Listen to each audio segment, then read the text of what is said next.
台南市文化资产管理处规划找秋路展览，以5横为中心，延伸民权路一带历史上的七日大街为主，展示府城的工艺文化。乾隆时阵的这个府城吼，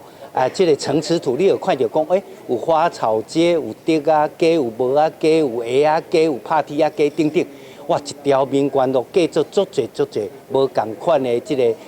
物种的这个街路对安尼吼所以伊时阵清朝的时阵，哇，规个更加热闹安尼。和传统展览无同的形式，这摆要带民众走访14间具有代表性的工艺据点，呈现对秋路的坚持甲精神。台南是一个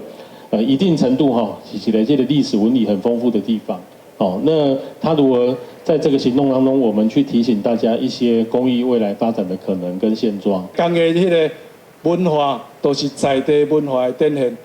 所以这是咱要互所有人去了解来踅台湾。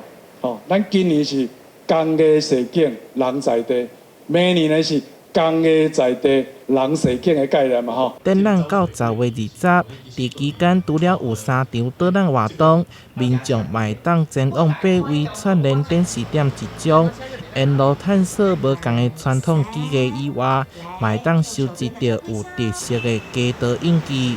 台南新闻小台采访报道。